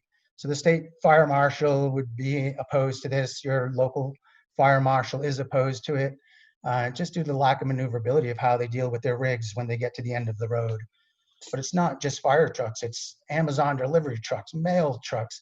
They all need to turn around somehow, and they're either using private property or they're backing up down the street, which is really an unsafe condition. Those are really my two key points that were left out. And if you have any questions for me, I'm happy to answer them. Okay. Questions from the commission members for the applicant? I have a question for the applicant. Please, Ned. So have you contacted the church to see if they would be amenable to selling part of their eastern parking lot? You'd lose, I don't know, counting up maybe 40 parking spaces. And in the end, potentially you'd have still some street parking there. But has that was that any part of your decision-making or investigation to be able to connect? It was because there's an existing pipe there that comes right to our property through their property. Unfortunately, the elevation of the pipe is about the high water of the pond. And so it really wouldn't have been usable for us. And so we have alternate designs we can do. I thought it had more impact on the neighbors. And so I opted with this retention pond just to keep the impact solely on the subject property. But there's certainly other alternatives we can do for a detention pond, and it would just require a little bit of piping. Okay. Other questions or comments? Mr. Fourier, I have a question for you. In our packet, we did have a letter from NeighborWorks expressing what I recall as really not a hard preference for this plan versus incorporating a cul-de-sac. Are you familiar with that comment? Is that correct? I have, initially I did, they just wanted to do what the city wanted. And so, you know, initially we had talked about a cul-de-sac there and that's what we had submitted as a concept. But with the direction from the city and so much pushback from every department, or just the desire of every department within the city that we heard from, including the school department, school board, we decided to make the road go through, just thinking that we were doing the better thing for the community. Okay, thank you. Anyone else right now? Lisa? Oh, there you go, Lisa. Well, I'm not sure. I have tons of thoughts, but maybe we should wait for the questions. Okay. I feel like those 5 houses on Willow Grove, it's a beautiful neighborhood, and having a dead end street is very nice. I understand that, but it was always intended to be more, whether it's been to be a dead end or a through street, it was always intended to be more. Traffic on Trip is a problem. I can understand why they don't want a through street. Dead end coming from Trip is what they're talking about. Dead end coming from Willow Grove Lane should be an option as well, but there's problems with every option. Let's read the public comment and we'll comment on those. How's that? I agree. I think we'll have quite a spirited discussion after the public comments. So with that, I would like to open this agenda item up for public comment. And prior to taking items that are submitted this evening, I would like to read the names of the individuals who submitted letters to us prior to the meeting tonight. These letters were all included in our commission packet, and we have had ample time to read and digest all of the information that have been in these. And we really appreciate people getting this to us in advance so that we can read the comments and make our own investigation as well. So with that, I am going to read into the record the names of the folks, and then we'll take a few minutes and allow for public comment to be submitted this evening, which we will read into the record. Okay, we received letters from the following people: Maria Garcias from NeighborWorks, Brenda Green, Brenda Hales, Doug Barnett, Elizabeth Larson, Emily Barnett, Jeff Waldron, Jessica Lucero, Jim Livingston, Kathy Milne, Stephanie Topolovic, and Kevin and Stephanie O'Brien, Lindsay Ross, Kevin and Stephanie Poli, Mark Paragrandinetti, Susan Michaels, Tom Jackson, Wendy Livingston, and W. Paul Miller. Those were the ones that I wrote down. I hope that I did not miss any that were in my packet. I don't know if any of the other commission members saw that I missed anything. Commissioners, did we mention Steve Fidel? I did not. Okay, I did not write that one down, but I did read everything that was in my packet, so I could have missed it. I believe he was in the packet as well. Mr. Okay. Will these letters be added to the record and made available to the public? These letters sent to the commission? Yes. They're part of the minutes, I believe, aren't they, Jerry? They get included directly in the minutes, so they'll go on. If this were to go forward to city council for some sort of decision about using eminent domain, they would be included in the minutes that they would read. Yeah. Okay. I'm looking for Mr. Fidel's comment to make sure it was in your packet. Okay. And so with that, we'll take a few minutes and allow some comment to come in. And while we are reading the comments, public comment will still be open and folks will still be able to submit their comments as well. So we'll take a few. Thank you. Okay, I will begin. So we did receive, prior to the beginning of the meeting, we had approximately 4 emails, 4 correspondence from the public. So I will go ahead and begin those now. First one is from Lucinda Milne. Hi, Jared. This is Lucinda Milne. We live on 5712 South, 800 West, and we are definitely happy the road is going through. That's what was in the plans when we did our subdivision many years ago, and so we are glad it's finally coming through. Sincerely, Lucinda Milne. The next item is from Doug Barnett. Hello, I have reviewed the documents provided to the Planning Commission regarding the Trip Lane subdivision and have several questions for Murray City and NeighborWorks. Questions for the Murray City planning staff. 1, your assessment noted Trip Lane and Willow Grove Lane should be connected due to safety concerns, specifically related to emergency vehicle access. I have lived on Willow Grove Lane since it was built and am not aware of any incidents where road access put a life in danger. Do you have a number of incidents the road has caused or any examples of incidents and their severity? Number 2, based on the Murray City 2017 general plan, Murray High, Hillcrest Junior High, Grant, McMillan, and Parkside Elementary Schools all reside on streets rated as a minor collector or higher. Access to these schools is designed to restrict traffic through residential neighborhoods in order to force the use of collector streets.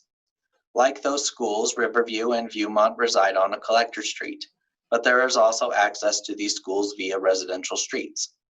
This is why most of the concerns received about this plan are about the traffic. The proposed plan, rather than restricting residential traffic similar to those schools mentioned, instead encourages more school traffic on even more residential streets.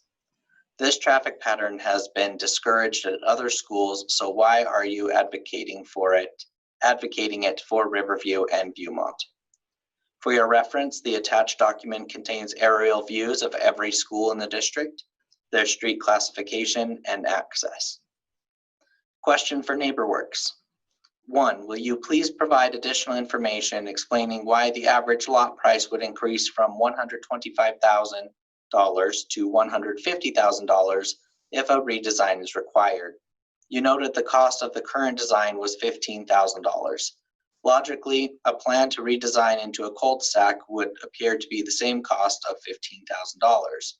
Dividing that amount by 10 lots is a cost per lot increase of only $1,500. Why the excess of $23,500 per lot? Thank you, Doug Barnett, 5856 South Willow Grove Lane. Okay. And I will say in the email he has attached, like he has stated, the different connections to the schools in the city. Next is from Jason Roberts. Hello, Murray City Planning Commission. These comments are for the Trip Lane subdivision. I was able to read through the packet provided to the commission, and below is how I would summarize the information. By a 3-to-1 margin, residents do not like the proposal. They have no concerns with the new homes. The concern is with traffic coming into the neighborhood to arrive at schools. Those citizens that want the road do so in hopes it will alleviate their own traffic problems. That is like saying, quote, I have COVID-19. If I give it to you, I'll feel better, end quote. Unfortunately, it will most likely make things worse for them and for the residents around them because it will encourage even more traffic to drive through the neighborhood to the schools. The city would have to condemn private property to get this private development built. It appears to me this design creates more problems than it solves. I would suggest building a cul-de-sac instead. Thank you, Rob Richardson.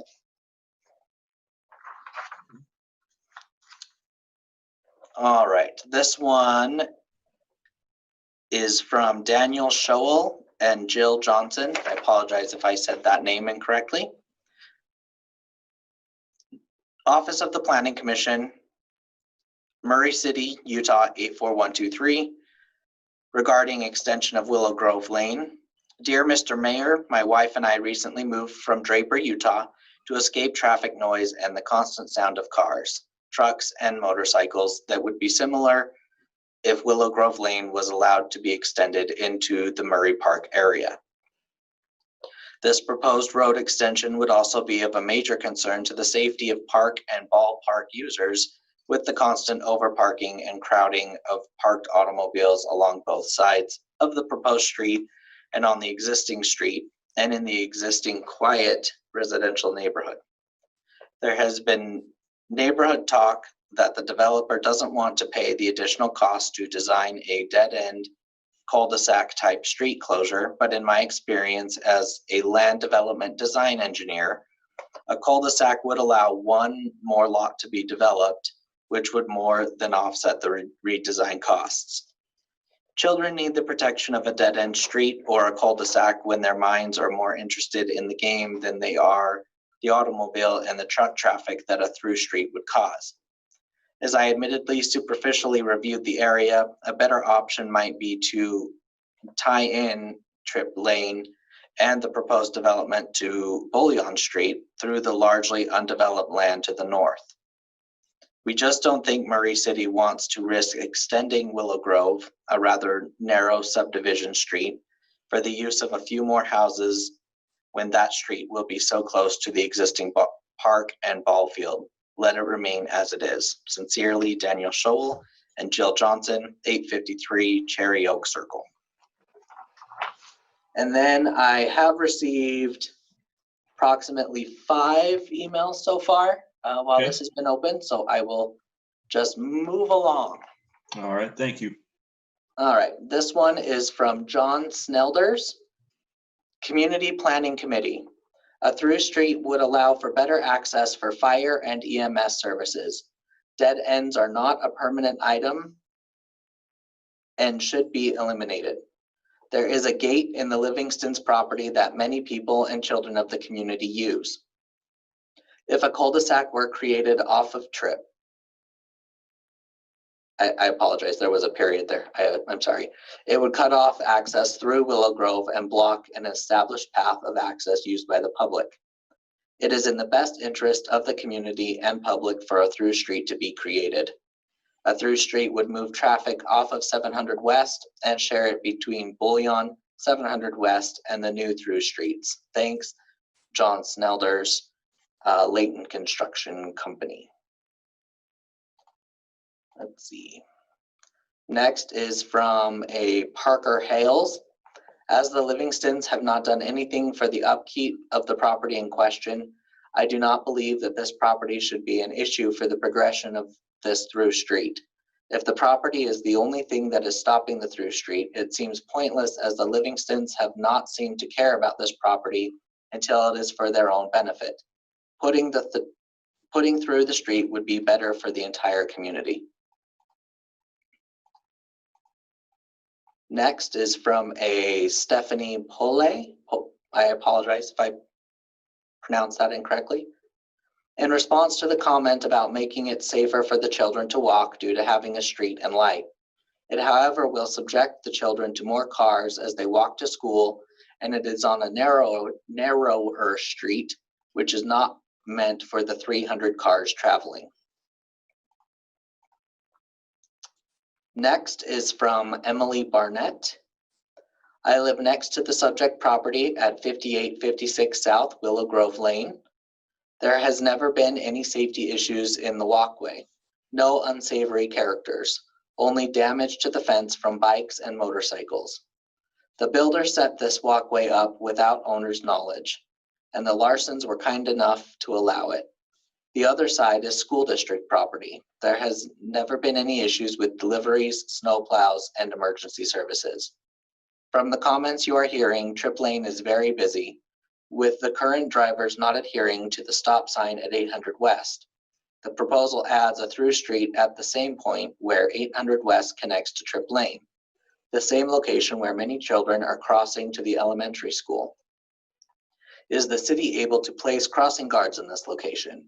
We care for our neighbors' children over drivers bringing their children from subdivisions further away. That is why we are concerned about this through street. Please get a traffic study or ask NeighborWorks to create a cul-de-sac. Emily Barnett. Next is from Doug Barnett. It says, hello, I submitted the questions below on Tuesday, but they were not asked or discussed, so I am sending this again. I would like answers to all these questions. Thank you.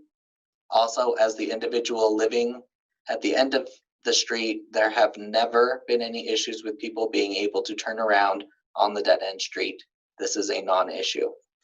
And then I believe, Jared, how should I do this one. It includes his same email that I had just read. Should I continue to read the full email? You are on mute. Zach, I don't think you need to reread it Yeah. if it's the same that you've already read. It's the one you just read. So Okay, I just wanted to make sure, just so we are under the same. Yeah, thank you for asking. yeah, Yeah.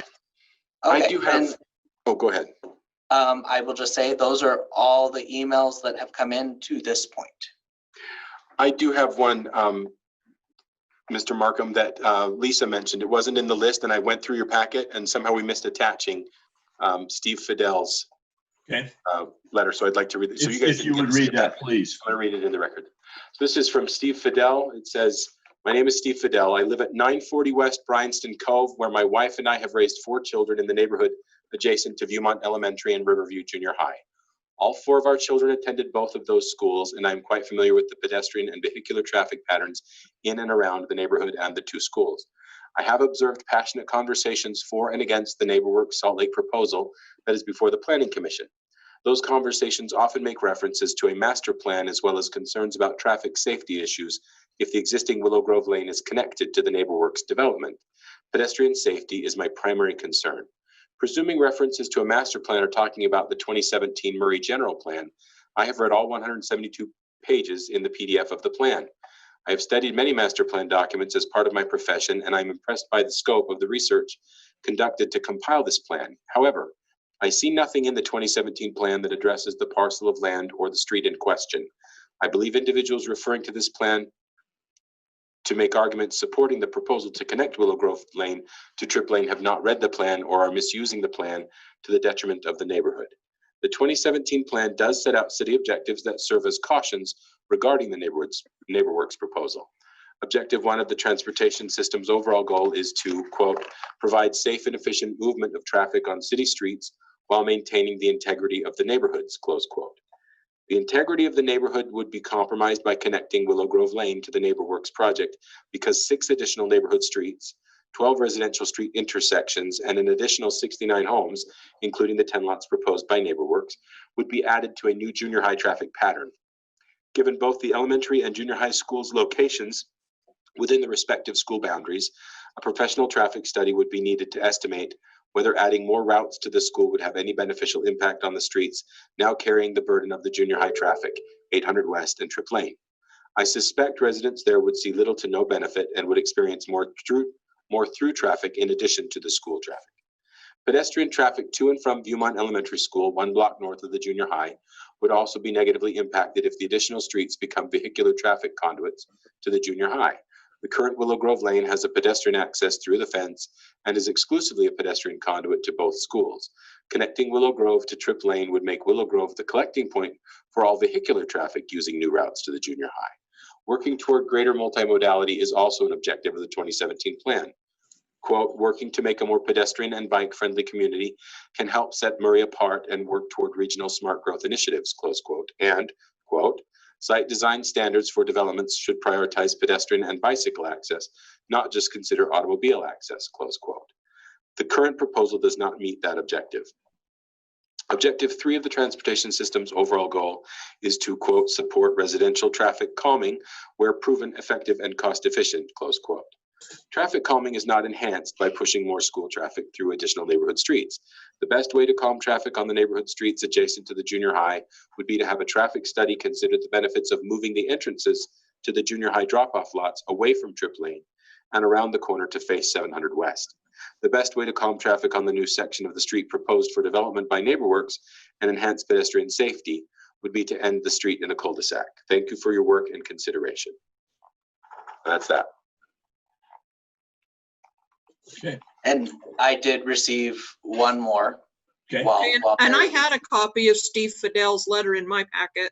Mine doesn't have one, so we must have somehow got some and not. Maybe you gave me yours. Maybe. Apologies. Thank you.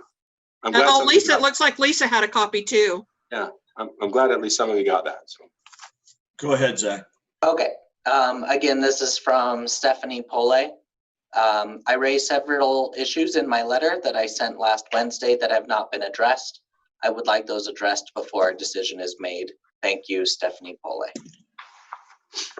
Okay, with that, I'm going to close the public comment portion of this meeting, and I've got a question for Jared. You know, we've had two individuals say that they had specific points brought up in their letters, and they would like those addressed. I guess, can you pull those particular letters and go through those concerns? Let me start with Ms. Polay's that just got read. So Okay. The letter that came in on July 8th. I'm just looking for the question itself, sorry. Sure. I think they might say that Poli. Pola or Poli. Yeah, I believe it is Poli. One of their questions is about a traffic study. yeah. So I would go ahead and say they're not questions per se, they're comments. There's not been a traffic study. So there are two kind of major issues here that they raise in their letter. Well, the first is that there's not been a formal traffic study performed, and that it needs to be undertaken as stated in the Murray engineering specification and requirement document. A traffic study may be required to determine impacts and mitigation of new and modified access points on a roadway system. We did forward that comment to Trey Stokes, who determines when we have to have a traffic study performed. And he did not feel that this met the criteria to require one. Although with that said, I would say that it is an interesting point to consider. I think several people that commented made it too, including Mr. Fidel's letter that we just finished reading. The real issue is not so much volume generated by these lots, because that's minimal. It's the change in traffic pattern and the amount of traffic coming to the area for the schools. And that is significant. And but the project itself, to answer the question and the concern, the project itself does not warrant a traffic study under our rules. So we have not asked for one, although that could be, the Planning Commission can ask for one anytime they feel like it's warranted. If you want to have one done before we go to final, we'll support that, absolutely. But engineering did not ask for one prior to preliminary. So that's to answer that point. Mr. Hall, can you clarify that for me just a little bit further? Because I feel like you're differentiating between the applicant's responsibility and the city's responsibility, right? Mhm. And you're saying because this applicant's not increasing the traffic, he might not be responsible for the study. Now, if the city wants to do a study at any point, anywhere, we can. We can. And we can require him to do one if the Planning Commission feels like they should. The NeighborWorks can be required to do a traffic study, although a traffic study of these 10 lots and their impact is going to come back that it should be connected. That's the traffic studies almost always come back with the recommendation that the lots be connected. So lest anyone think that that's going to come back and say, yeah, don't connect these streets, end this in a cul-de-sac. I want to disabuse anyone of the notion that a traffic study is going to dictate a cul-de-sac here. I don't believe that would be the case. A traffic study could be done, and what you really need is a traffic pattern analysis. And if that were done here, it might come back and tell you that there are some benefits, but maybe those benefits are only to a certain level. And I think we kind of expressed that in the link node analysis. There are limited benefits to connecting this road to the larger area. And that's been kind of called out by some of the other folks commenting tonight. The area would, in my opinion, clearly have an improved traffic pattern. The area writ large would have an improved traffic pattern if that road were connected. And that's somewhat why I asked as well, because you said these 10 lots would show something different than if the city was interested in traffic pattern in the areas. For example, all the schools and the main arteries, the larger area, not Correct. just 10 houses. Right. These 10 houses are not going to, you're going to get a traffic study back from the traffic engineer that's going to say, yeah, they don't have a significant impact. These 10 lots aren't going to generate enough traffic to create a significant impact that warrants. And a traffic study tells you what you need to do differently. You need to you need to signalize this intersection. You need to widen this lane. You need to add deceleration here, deceleration there. None of that is likely to result from a traffic impact study of these 10 lots. And that's why it wasn't required by the engineering department. I'm putting words in the engineering division's mouth, and I shouldn't do that, but that's my experience with them. If there were more lots, we might have asked for that. A traffic pattern analysis might yield better information, but it's going to tell you similar things. It's going to tell you that this is a limited benefit, but that it's a benefit. So connect the roads. That's my opinion. We could order that to be done. The Planning Commission has the ability under our code to require a traffic analysis or a pattern or whatever you feel like you need to make the proper determination. I think that that might be more appropriate once the question of whether eminent domain would be used by the city in the first place was asked. And that's kind of where we are with that. Does that make sense?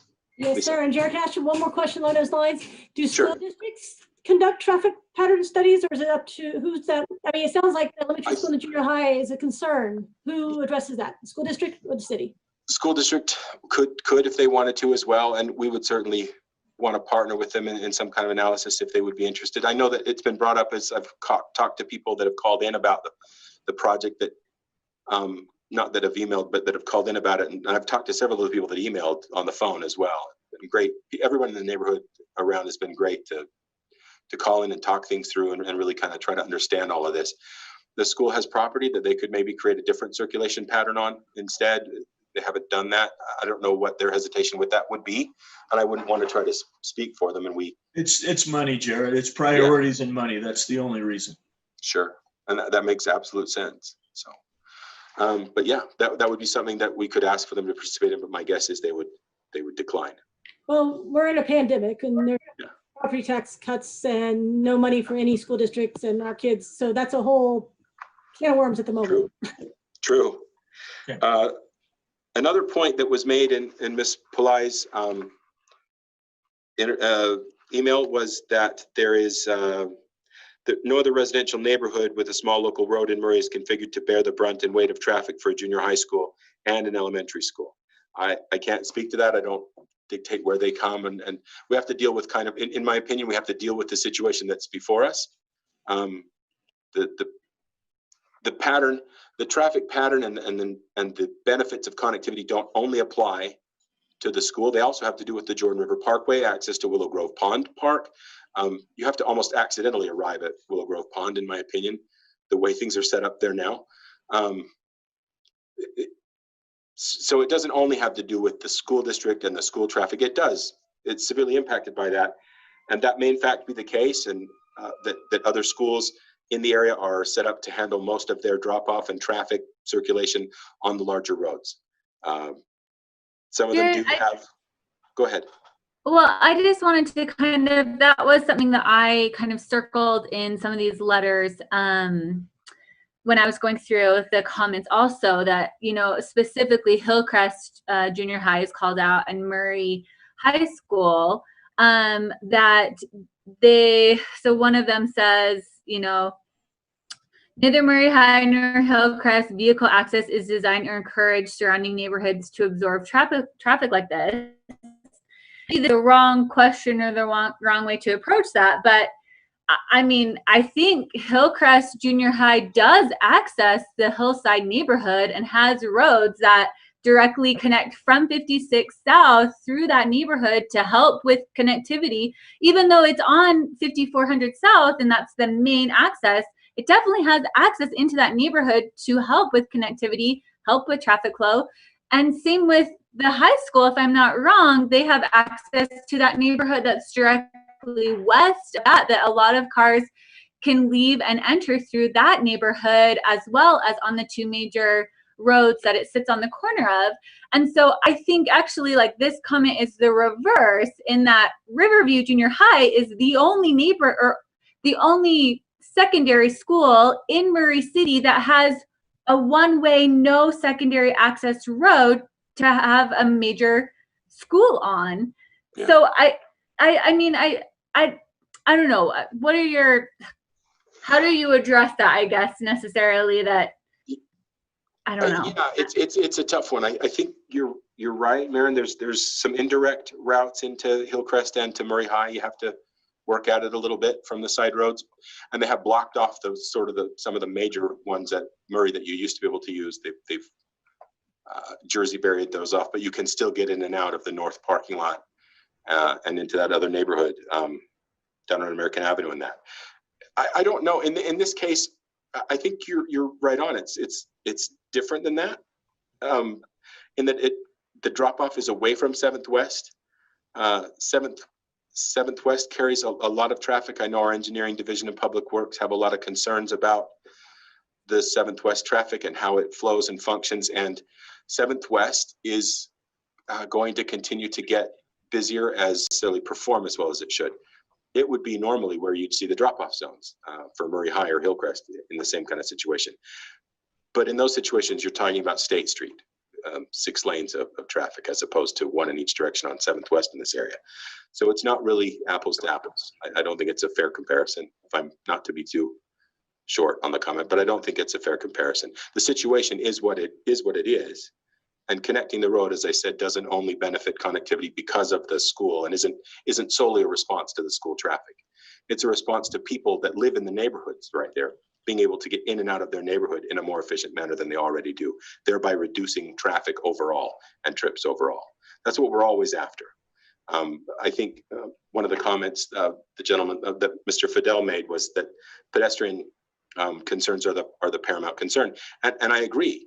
To that end, I want to make any vehicular traffic that there is the best that it can be, so that it's reduced in its effect and in its impact, so that things are safer and better for bikes and pedestrians. That's the only way out of the traffic problems that we have in the valley, really.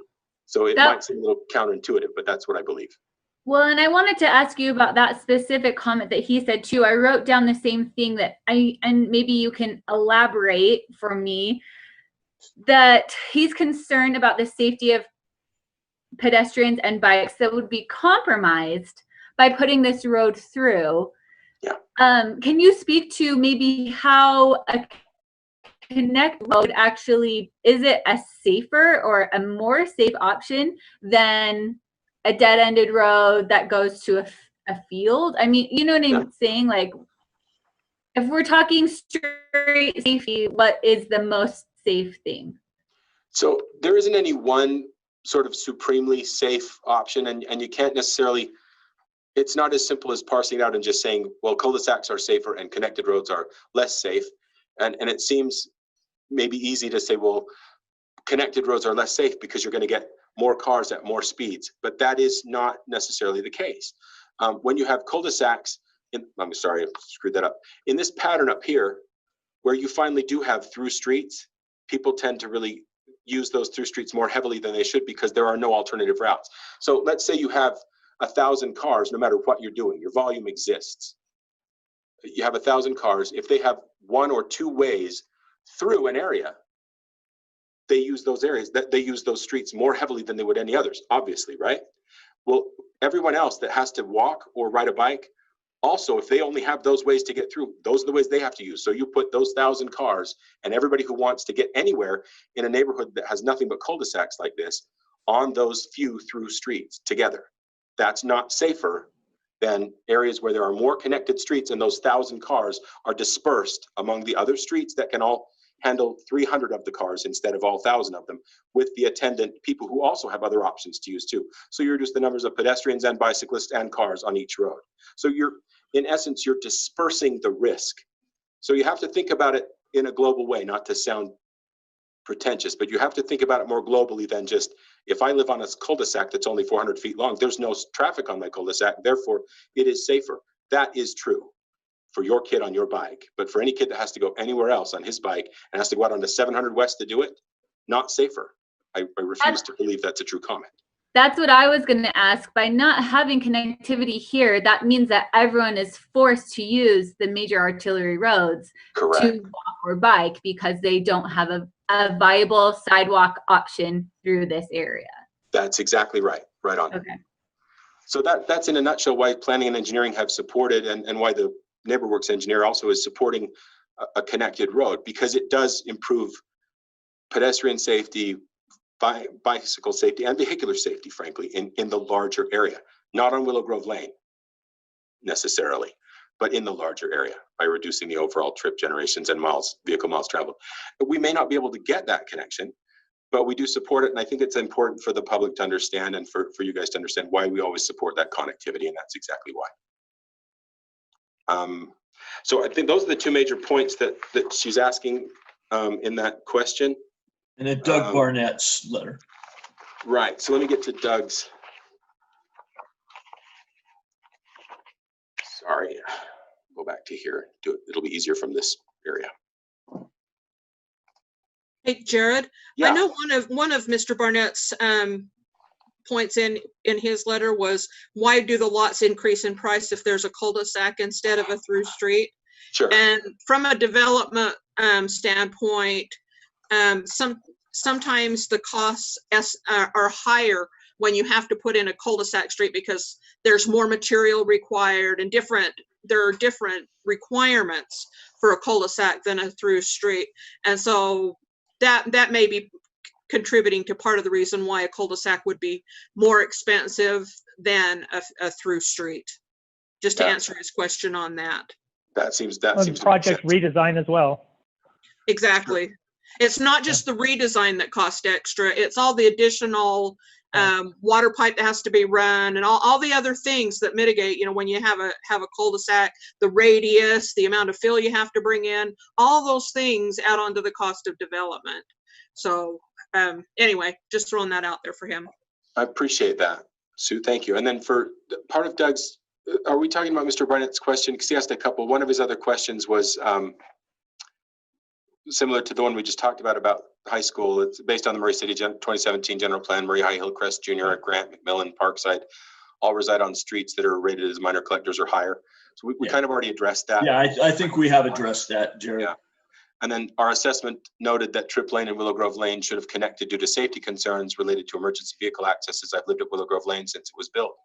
And I'm not aware of any incidents where road access put a life in danger. Do you have any number of incidents the road has caused or any examples of incidents of their severity? I don't. I'm sorry. I don't have any data like that. I actually do have one. So again, I coached softball there for more than a decade. We had a girl that broke her leg and they couldn't get the fire truck and the ambulance up to the fields because of all of the cars that were there during game time. So they had to walk their gurney across the entire field to be able to get to us because they couldn't physically get their vehicles in there. So they want an example. That's a real world example I saw probably 7 years ago. Okay. Thank you. Yeah, I don't have. Somebody else kind of mentioned that in the comments also, that when softball games are going or things are going, emergency vehicles can't get down Tripp Lane because they're parked on both sides. You can't go 5 miles an hour down that street because people are parked on both sides, even though it's redlined and you're not supposed to be able to park there. People always park there. The police will come through once a season, ticket a bunch of cars. It'll stop it for a minute, but at the end, the cars always end up parked there. Yeah. That's the reality of living near a school, actually, and school streets are like that all over the place. So I don't really have an answer beyond that for that. Were there other questions of his that I needed to answer? I didn't remember others, I don't think. I think those were the notes that I made when his letter was being read. And, we have addressed a lot of things in other people's questions as well. And I think those are kind of there's some basic overriding concerns that we have talked a lot about. And I would just like to get other commission members' feelings on the application. I don't think there's a need to call the applicant back up to address any of these at this time, unless some of you feel differently. If you have questions for the applicant, we can certainly do that. I've got a couple of things, Mr. Chairman. Please, Ned. So I'd point out, we're talking about 10 new homes. And I'd like to point out that the Cherry Oak Circle, which is a cul-de-sac just to the east of Willow Creek, also has 10 homes. And so the amount of traffic that the homes are going to generate, the same amount of traffic coming out of Cherry Oaks. It was mentioned earlier about connectivity. The connectivity, yes, it's not going to necessarily increase traffic, but rather redistribute the traffic. It definitely will decrease the volume or the vehicle miles traveled, as Jared proposed earlier. And I'd also, you can look at your map there, Jared, on the screen. Green Oaks to the south, as well as Potomac a little farther south, they both connect. 700 West and the Murray Parkway Boulevard to the west, just along the river. While they connect those two streets, they're not generating through traffic. Those streets are 99% local traffic. You can't get anywhere when you go to the west other than to the Parkway Road. Come into the east, you can get to 700, which then does, as an arterial, does connect to the freeway, to the interchanges and points beyond. But to say that this connection would increase traffic, there will be more traffic just because it is connected. It's all local traffic generated from the schools.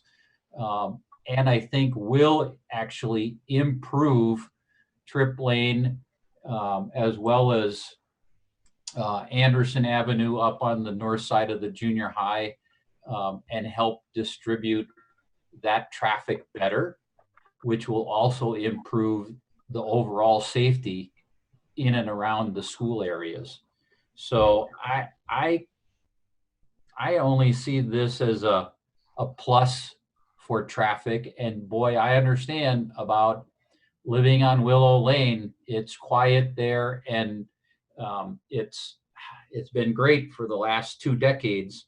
However, as was pointed out earlier, Willow Lane was put in and meant to be a through street when the Murray plan was put together.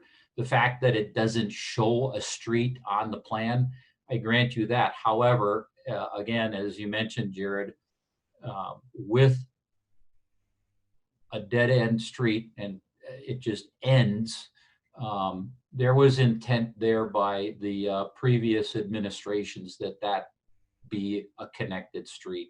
Sure. So that's it. Thank you. Thank you. Jared, I'd like to add that, when Green Oaks was originally developed and those Murray Oak Circle, Noble Oak Circle, Normandy Oak Circle, that road terminated right down there by Normandy Oak Circle. It did not go through. And for a few years, that was just a dead end area there. And I don't think anybody could make a valid argument that it's a bad thing that thing has gone through and is connected. And it wasn't popular when that was connected. However, it's the only sensible thing to do. And to Ned's point about Willow Grove Lane, if you look at that picture and you see a stub road into an open, undeveloped field that can connect with Trip Lane there, I really don't see how you can say that there was never an intent or that it is a bad thing that goes through. There just isn't a valid argument that's going to hold up other than I don't want any additional traffic on my street. And it's not my street. It's a city street that was built to city standards, and it is a city street. True. Thank you. I would just say my only comment is that I'm strongly in favor of connecting this street, and I hope that that is the outcome that comes out of this proposal, because as being on the Planning Commission, I'm looking for what's best for this whole area. And I feel like if we're talking about safety, if we're talking about pedestrians, if we're talking about bikes, if we're talking about number of times cars traveled, if we're talking about people getting to and from these elementary schools, all of the concerns that affect this general area, that this one thing of connecting Trip Lane to Willow Grove Lane will improve the safety and the connectivity of the whole area. So as a whole, I think that it improves so much. And so, I really think to take into consideration the dangers of 7th West and all of our kids getting to school, to Riverview and to Viewmont from that the connection of these two streets is the best thing for the connectivity of this area. And it increases safety, it increases connectivity. It really kind of works to accomplish a lot of the things that we want as a planning commission for this specific neighborhood. And I think maybe this will be controversial to say, but for me, looking at this map, if I live on Willow Grove Lane and it is now connected from Trip Lane, I can go from 7th West to Trip Lane and get to my house rather than going all the way down and around through that whole neighborhood. You know, to me, it looks like it actually increases the convenience for people that are living on that road as well. Maybe not. I understand that they don't want increased traffic there, but I'm strongly in favor of it being connected. I hope that that is the outcome. You know, I would like to add just one more thing. For me, this is the preferred option that we're discussing right now, the connectivity. However, I'm not an advocate of eminent domain, use of eminent domain. I know there is a purpose for it and there are valid reasons for it. That's not for us to determine. That's a city council issue, and I'm grateful that it's a city council issue. If they decide that they don't want to pursue that, I'm perfectly fine with that as well, because we have an acceptable plan with a cul-de-sac that will still improve this situation, although it won't improve it to the degree that it should and could. Yeah, I agree with you. One of the things, you know, living in proximity, one of the things I see as an advantage of the road going through is how many more students can walk to school safely and not have to be thrust out onto 7th West where there's more traffic. You know, I see the kids coming and going from school, you know, quite frequently, not this spring, of course, but, you know, in years past. I mean, I've lived here for 31 years in this area. And I just think it would be such a benefit to parents and students if they could walk and ride their bikes back and forth through there, you know, opportunities to access that field for play. And I mean, then the Riverview Park is right there. There's just, you know, there's a lot of advantages to having that street go through. And you know, and I get it. I understand that cul-de-sacs, you know, are great and all of that. I mean, I live on one, but, you know, I just looking at the greater good, I'm wondering if it wouldn't be helpful to even the, you know, to all the residents for this to go through. But like Phil said, you know, whatever the city council decides, you know, I'm good either way, because we do have a good alternative option on this street, which we're fortunate to have. Hey guys, I want to comment too, if I could. I agree with most everything everybody said. I'm not a fan of eminent domain, and it makes me feel uncomfortable in this situation, because I do feel like this road should be developed, either a through street or a cul-de-sac. I wish we had the option of arguing for a cul-de-sac off of Willow Glen Lane, and I feel like the Livingstons have accidentally shot themselves in the foot, because by having that piece of property and denying a cul-de-sac there, we can't argue that good option. And when we're, as a planning commission, trying to discuss these things, we're looking at the whole community. I always try to consider what we can do to satisfy as many people as possible. And this junior high is used by 50% of the community. So a lot of people have a hand in the pot here and something to say about this. So I see how, what I wanted to say, when I went through the 21-ish letters that we received prior to the meeting, I made a chart and I charted who was in favor, who was opposed, who would rather have a cul-de-sac off of Willow Grove Lane. And to me, honestly, 1, 2, 3, 4, 5, there was even amount of people for the through street as there was opposed to it. So there isn't, from the letters we were written, it wasn't a clear-cut decision. And this road always was to be developed, and it will be developed. And a through street is a good option for the whole community. I see how the residents on the street would be opposed. And I wish they had given themselves the option to argue for a cul-de-sac off of their street, but here we are. So, and I'm glad I'm not on the community council to have to make the decision on this one about eminent domain. Jared, can I speak to that point? Oh, yes, please. So please, Travis. Let's remember that this piece of property that we're talking about eminent domain on, if ever there is a reason for eminent domain, this is the reason for eminent domain. This is for the public good. This person is, in fact, not losing usable property that they are doing anything with. It's not like we're coming in and we're taking out their front yard, or we're you know, destroying houses. This is someone that has a small sliver of land that they can do nothing with other than sit on it and be a thorn in the side of the city. If ever there is a reason to use eminent domain, this is the reason to use it. And they will get their just compensation for this piece of property. not going to be much because it's not much of a piece of property. So I think, you know, we can be leery of eminent domain, and I am in the big scheme of things, not in this setting. I think if ever there's a time to apply it, this is the reason why you apply it, for the public good. And then the other thing I want to point out is that if you go through section 1616 of city code where it gets into streets, it is supported over and over and over and over again to integrate the street network as much as possible, especially on existing platted streets. This street is stubbed right to this neighborhood. It's supported in the code, and that code has been voted on time and time and time again by our city council and brought forward by the planning commission. It's supported. I agree, and well said, Travis. Well said. Any other comments by those by commission members? All right, if not, you know, we can have additional comments, or if someone sees fit to make a motion, I will entertain a motion as well.